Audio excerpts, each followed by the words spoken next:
कोर्टना bell पीख्रब cookie अनि NSA दा अमुक हन्ना डिटेन तौख्रे मोरे दा थोकिब इरांग अमगा मरी लेनेना पुलिसना फादुना जेल दा लेरखिबा मोरे यूथ क्लब की फॉर्मर प्रेसिडेंट फिलिप खाइखोलान खोंगसाई अमसुंग के मोलसांग विलेज दगी स्टीफेन खोलांग मते अनि गुवाहाटी हाई कोर्ट ना बेल पीख्रबसु मणिपुर सरकार की माइकई दगी मियोय अनि अदुबु थादोकपगी महत्ता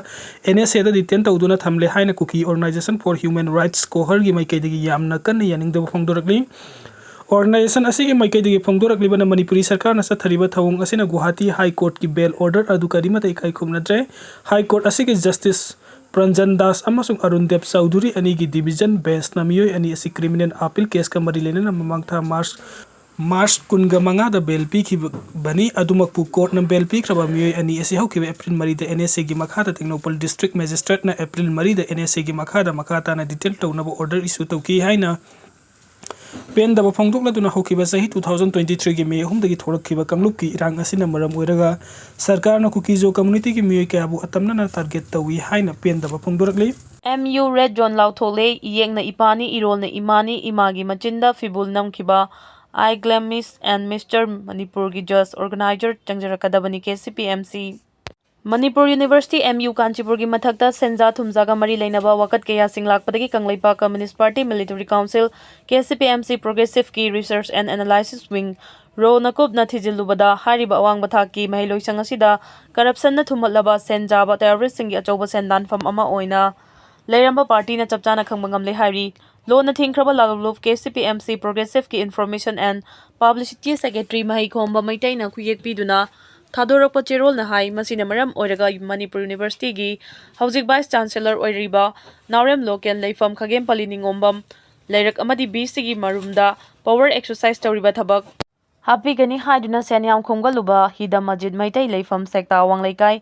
MU की रजिस्टर की फम पोरिबा प्रेमजित मैतै हारिबा मियोय अहुमसी नुमिनिनी फावबगी मनुंगदा पार्टी दा चंगजरकनबा मतम पीदुना दालुत एटमॉस्फेयर ओइरबा MU दगी सेंजाबसिंग असिबु पार्टी ना फुल ओइबा पनिशमेंट पीरिबा फावबा मणिपुर यूनिवर्सिटी की मथक्ता रेड जोन लाउथोक्तुना थिंगबा थमजिले हाइबा वफमसु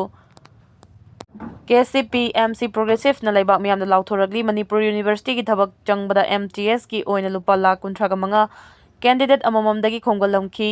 असिस्टेंट प्रोफेसर की ओइना लुपा लाख humfu-humfu फावबा कैंडिडेट अमममदगी लौखलंबगी फैक्ट फाइंडिंग रिपोर्ट रो डिपार्टमेंट लेरे निंगसिंग बियाई हाना BC ओइरंबा पांडे की मतमदा इरांग थोखिबदगी MU न लहोगदबा थबकसिंगी खुदोंग चाबा खुदिंगमक्सु हौजिकी BC नावरेम लोकेंद्र मैतै लेफम खगेम पली निंगोंबम लेरकना फंगलमले लोकेंद्र से अथुबा मतमगी मनुंगदा MU थादोखरगनी हाइबसु खंगबंगमबदा नतना मांगना खोंगवतखिबा पुनबा अमाउंट चरांगना लुपा crore 90 याखै फावबा ओइरी BC अमदी माकी मरुमदा सेंजा थुमजा चथबदा चेनरिबा मियोइसिंग असिगी मतुंगदा अमसुंग तारबा गैंग माफिया टेररिस्ट ग्रुप खरना ngaklopiदुना ngakchau thekpagi thawong kaya chatharamle haibasu khangle cherolasi hai KCPMC progressive na laibang miyamda maru oina khanganjaningbadi tungi yumbiral sengbalakadawriba mahailoisang singda thabak changbada senja thumja chathaduna sangha panga mari mata gang mafia terrorist group semnaba mahairoi organization manbasing amadi senjaba senjau paiba makhoigi imung manungi miyoising khaktamaki oina thabak fanglakpa taragadi nongmagi suraga lairik लाइसु तमहलिबा लाइरबा मचा मसुसिंगी hope असि अदुमक खुनाय असिदगी नोंमगी मराई चाइथरक्तुना लाइरबा मचासिंगना खम थेंगना लाइरबा ताहौबा ओइरगनी असिगुम्बा corruption की चैथेंगना ngasiदी ज्ञान लौसिंग लेरबा महिरोय कयादा lyric तमलुरगा कई काना दोइनो सेंजाव पुथोक्ट्रबदी lyric हैरसु उपाय लेत्रे हाइबसि ngasiगी नौना इंखलगलिबा तुंगी युम्बिरलसिंगदा अचौबा निंगहन्नबा अमा पोक्तुना मसाना मसाबु बिट्रे तौजरकनी अदुबु KCPMC प्रोग्रेसिव नदी संजाव पाइजदबा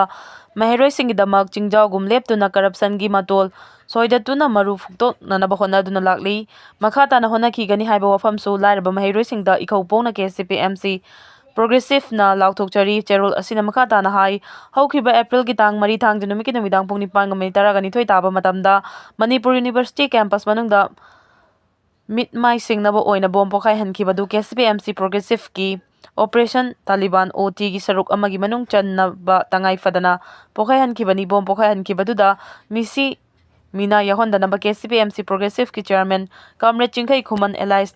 तखेल एकेना अकनबा ऑर्डर पिरकपदगी असोयंगम थोहनखिदबनी मणिपुर यूनिवर्सिटी कैंपस मनुंगदा बॉम्ब पोखाई हनखिबगी मरम पार्टी ना लाइबाक मियाम अमदी मणिपुर यूनिवर्सिटी दा लेरिबा खुदिंगमक्ता खंगनजरी मदुदी महिलोइसंग हाइबसी मियोइबा अखोइगी अनिसुबा इयुमनी हाइरी। ꯂꯤꯇꯥꯟ ꯑꯦꯔꯤꯌꯥꯗ ꯁꯛꯈꯪꯗꯕꯁꯤꯡꯒꯤ ꯃꯔꯛꯇ ꯉꯁꯤ ꯑꯌꯨꯛ ꯐꯥꯎꯕ ꯅꯣꯡꯃꯩ ꯀꯥꯞꯅꯈ꯭ꯔꯦ꯫ ꯎꯈ꯭ꯔꯨꯜꯒꯤ ꯂꯤꯇꯥꯟꯒꯤ ꯑꯦꯔꯤꯌꯥꯗ ꯂꯩꯕ ꯀꯨꯀꯤ ꯈꯨꯜꯁꯤꯡꯗꯒꯤ ꯀꯨꯀꯤ ꯈꯨꯠꯂꯥꯏ ꯄꯥꯏꯕꯁꯤꯡꯅ ꯅꯧꯍꯧꯅꯅ ꯅꯣꯡꯃꯩ ꯀꯥꯞꯁꯤꯜꯂꯛꯇꯨꯅ ꯈꯨꯟꯖꯥꯁꯤꯡ ꯃꯤꯄꯥꯏꯕ ꯐꯥꯎꯅꯈ꯭ꯔꯦ꯫ ꯎꯈ꯭ꯔꯨꯜ ꯇꯥꯏꯝꯁꯀꯤ ꯄꯥꯎꯗ ꯎꯈ꯭ꯔꯨꯜꯒꯤ ꯏꯔꯥꯡ ꯑꯁꯤꯗ ꯏꯂꯤꯒꯦꯜ ꯀꯨꯀꯤ ꯏꯃꯤꯒ꯭ꯔꯦꯟꯠꯁꯤꯡ ꯌꯥꯎꯗꯨꯅ ꯂꯣ ꯀꯥꯏꯕ ꯊꯕꯛ ꯊꯧꯑꯣꯡ ꯆꯠꯊꯩ ꯍꯥꯏꯔꯤꯕ ꯐꯥꯎꯕ ꯁꯦꯀ꯭ꯌꯨꯔꯤꯇꯤ ꯐꯣꯔꯁꯁꯤꯡꯅ ꯊꯧꯋꯥ ꯁꯥꯗꯕ ꯃꯇꯧꯕꯨ ꯌꯥꯅꯤꯡꯗꯕ ꯐꯣꯡꯗꯣꯛꯇꯨꯅ ꯊꯋꯥꯏ ꯚꯤꯂꯦꯖꯀꯤ ꯃꯐꯝꯁꯤꯡꯗ ꯁꯦꯀ꯭ꯌꯨꯔꯤꯇꯤ ꯐꯣꯔꯁꯀꯤ ꯊꯕꯛ ꯇꯧꯕ ꯌꯥꯔꯣꯏ ꯍꯥꯏꯅ ꯂꯥꯎꯊꯣꯛꯈ꯭ꯔꯕ ꯃꯇꯨꯡ ꯅꯣꯡꯃ ꯂꯩꯔꯒ ꯉꯔꯥꯡ ꯀꯨꯀꯤ ꯈꯨꯠꯂꯥꯏ ꯄꯥꯏꯕꯁꯤꯡꯅ ꯊꯋꯥꯏ ꯑꯃꯗꯤ ꯁꯔꯀꯥꯐꯨꯡ ꯇꯥꯡꯈꯨꯜ ꯚꯤꯂꯦꯖꯇ ꯅꯣꯡꯃꯩ ꯔꯥꯎꯟ ꯀꯌꯥ ꯀꯥꯞꯁꯤꯜꯂꯛꯈꯤꯕꯅꯤ ꯍꯥꯏꯔꯤ꯫ ꯄꯥꯎ ꯑꯁꯤꯅ ꯃꯈꯥ ꯇꯥꯔꯗꯨꯅ ꯍꯥꯏ ꯉꯔꯥꯡ ꯅꯧꯍꯧꯅꯅ ꯊꯣꯛꯈꯤꯕ ꯅꯣꯡꯃꯩ ꯀꯥꯞꯁꯤꯜꯂꯛꯈꯤꯕꯒꯤ ꯊꯧꯗꯣꯛ ꯑꯗꯨ ꯎꯈ꯭ꯔꯨꯜꯒꯤ ꯇꯥꯡꯈꯨꯜꯅ ꯈꯨꯟꯗꯥꯕ ꯊꯋꯥꯏ ꯑꯃꯗꯤ ꯁꯔꯀꯥꯐꯨꯡ ꯚꯤꯂꯦꯖ ꯇꯝꯅ ꯅꯨꯃꯤꯗꯥꯡ ꯋꯥꯏꯔꯝ ꯄꯨꯡ 7:20 ꯔꯣꯝ ꯇꯥꯕꯗ ꯊꯋꯥꯏ ꯈꯨꯜꯒꯤ ꯃꯄꯥꯗ ꯊꯔꯃꯦꯜ ꯗ꯭ꯔꯣꯟ ꯄꯥꯏꯔꯛꯈꯤꯕ ꯊꯦꯡꯅꯈꯤ꯫ ꯃꯗꯨꯒꯤ ꯃꯇꯨꯡꯗ ꯅꯣꯡꯃꯩ ꯔꯥꯎꯟ 100 ꯔꯣꯝ ꯊꯋꯥꯏ ꯈꯨꯜ ꯇꯝꯅ ꯀꯥꯞꯁꯤꯜꯂꯛꯈꯤꯕꯅꯤ꯫ ꯃꯇꯝ ꯑꯗꯨꯗ ꯁꯔꯀꯥꯐꯨꯡ ꯈꯨꯜꯗꯁꯨ ꯆꯞ ꯃꯥꯟꯅꯅ ꯅꯣꯡꯃꯩ ꯔꯥꯎꯟ ꯀꯌꯥ ꯀꯥꯞꯁꯤꯜꯂꯛꯈꯤ꯫ ꯊꯧꯗꯣꯛ ꯑꯗꯨꯗꯒꯤ ꯃꯇꯝ ꯈꯔ ꯀꯥꯟꯅꯔꯒ ꯉꯔꯥꯡ ꯅꯨꯃꯤꯗꯥꯡ ꯄꯨꯡ 9:30 ꯔꯣꯝ ꯇꯥꯕ ꯑꯃꯗꯤ 8:30 ꯔꯣꯝ ꯇꯥꯕ ꯑꯗꯨꯋꯥꯏꯗ ꯃꯈꯥ ꯇꯥꯅ ꯑꯃꯨꯛ ꯅꯣꯡꯃꯩ ꯔꯥꯎꯟ ꯀꯌꯥ ꯀꯥꯞꯁꯤꯜꯂꯛꯈꯤꯕꯅꯤ꯫ ꯈꯨꯟꯖꯥꯁꯤꯡꯅ ꯅꯣꯡꯃꯩ ꯃꯈꯣꯜ ꯑꯗꯨ ꯀꯨꯀꯤ ꯈꯨꯜ ꯇꯥꯔꯤꯕ ꯁꯪꯀꯥꯏ ꯚꯤꯂꯦꯖꯇꯒꯤ ꯊꯋꯥꯏ ꯈꯨꯜ ꯂꯣꯝꯗ ꯀꯥꯞꯁꯤꯜꯂꯛꯈꯤꯕꯅꯤ꯫ ꯂꯣꯏꯅꯅ ꯅꯨꯃꯤꯗꯥꯡ ꯄꯨꯡ 10 ꯔꯣꯝ ꯇꯥꯕꯗꯁꯨ ꯊꯋꯥꯏ ꯈꯨꯜꯒꯤ ꯚꯣꯂꯟꯇꯤꯌꯔꯁꯤꯡꯅ ꯅꯣꯡꯃꯩ ꯔꯥꯎꯟ ꯈꯔ ꯍꯟꯗꯨꯅ ꯀꯥꯞꯈꯤ꯫ ꯃꯇꯦꯛ ꯅꯣꯡꯃꯩ ꯀꯥꯞꯅꯕ ꯑꯗꯨ ꯉꯁꯤ ꯑꯌꯨꯛ ꯄꯨꯡ 5 ꯔꯣꯝ ꯇꯥꯕ ꯐꯥꯎꯕ ꯆꯠꯊꯈꯤ ꯍꯥꯏꯔꯤ꯫ ꯊꯧꯗꯣꯛ ꯑꯁꯤ ꯊꯣꯛꯈꯤꯕꯗꯒꯤ ꯎꯈ꯭ꯔꯨꯜꯒ ꯂꯤꯇꯥꯟꯒꯤ ꯃꯐꯝ ꯑꯁꯤꯗ ꯅꯥꯀꯜ ꯑꯅꯤꯒꯤ ꯃꯔꯛꯇ ꯁꯦꯀ꯭ꯌꯨꯔꯤꯇꯤ ꯐꯣꯔꯁꯁꯤꯡ ꯂꯩꯔꯕꯁꯨ ꯎꯪꯈꯠꯅꯕ ꯑꯗꯨꯃꯛ ꯂꯩꯔꯤ꯫ ꯂꯣꯏꯅꯅ ꯉꯁꯤ ꯑꯌꯨꯛ ꯄꯨꯡ 11:15 ꯔꯣꯝ ꯇꯥꯕꯗꯁꯨ ꯃꯣꯡꯀꯣꯠꯆꯦꯄꯨ ꯚꯤꯂꯦꯖ ꯔꯣꯝꯗꯒꯤ ꯑꯣꯇꯣꯃꯦꯇꯤꯛ ꯔꯥꯏꯐꯜ ꯀꯥꯞꯂꯛꯄꯒꯤ ꯃꯈꯣꯜ ꯇꯥꯈꯤ꯫ ꯆꯩꯔꯛ ꯑꯗꯨꯗ ꯊꯋꯥꯏ ꯚꯤꯂꯦꯖ ꯑꯣꯊꯣꯔꯤꯇꯤꯅ ꯁꯦꯀ꯭ꯌꯨꯔꯤꯇꯤ ꯐꯣꯔꯁꯁꯤꯡꯕꯨ ꯆꯪꯂꯛꯄ ꯊꯤꯡꯕꯒꯤ ꯋꯥꯔꯦꯞ ꯑꯗꯨ ꯃꯈꯥ ꯇꯥꯅ ꯃꯐꯝ ꯑꯗꯨꯒꯤ ꯐꯤꯚꯝ ꯅꯦꯝꯊꯗ꯭ꯔꯤꯕ ꯐꯥꯎꯕ ꯍꯦꯟꯅ ꯀꯟꯁꯤꯟꯅꯕ ꯑꯊꯤꯡꯕ ꯊꯝꯈ꯭ꯔꯦ꯫ ꯍꯧꯖꯤꯛ ꯁ꯭ꯇꯦꯠ ꯄꯨꯂꯤꯁ ꯑꯃꯗꯤ ꯔꯦꯄꯤꯗ ꯑꯦꯛꯁꯟ ꯐꯣꯔꯁ ꯊꯋꯥꯏ ꯈꯨꯜꯗ ꯂꯩꯗꯨꯅ ꯆꯦꯛꯁꯤꯟ ꯊꯧꯔꯥꯡ ꯂꯧꯈꯠꯈ꯭ꯔꯦ ꯍꯥꯏꯔꯤ꯫ ꯑꯥꯔꯇꯦꯃꯤꯁ 2ꯅ ꯃꯤꯁꯟ ꯀꯟꯇ꯭ꯔꯣꯜꯒ ꯃꯤꯅꯤꯠ 90 ꯄꯥꯎ ꯐꯥꯎꯅꯔꯨꯗ꯭ꯔꯦ꯫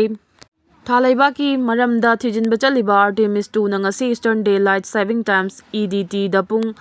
18:47 ꯇꯥꯕꯗ ꯃꯤꯅꯤꯠ 40 ꯔꯣꯝ ꯃꯤꯁꯟ ꯀꯟꯇ꯭ꯔꯣꯜꯒ ꯄꯥꯎ ꯐꯥꯎꯅꯔꯨꯗ꯭ꯔꯦ꯫ ꯑꯦꯁꯇ꯭ꯔꯣꯅꯣꯠꯁꯤꯡꯅ ꯊꯥꯒꯤ ꯃꯅꯤꯡ ꯊꯪꯕ ꯐꯥꯎꯔꯒ ꯃꯈꯣꯏꯅ ꯇꯣꯡꯂꯤꯕ ꯁ꯭ꯄꯦꯁꯀ꯭ꯔꯥꯐ ꯑꯗꯨꯒ ꯃꯥꯂꯦꯝꯗ ꯂꯩꯔꯤꯕ ꯃꯤꯁꯟ ꯀꯟꯇ꯭ꯔꯣꯜꯒ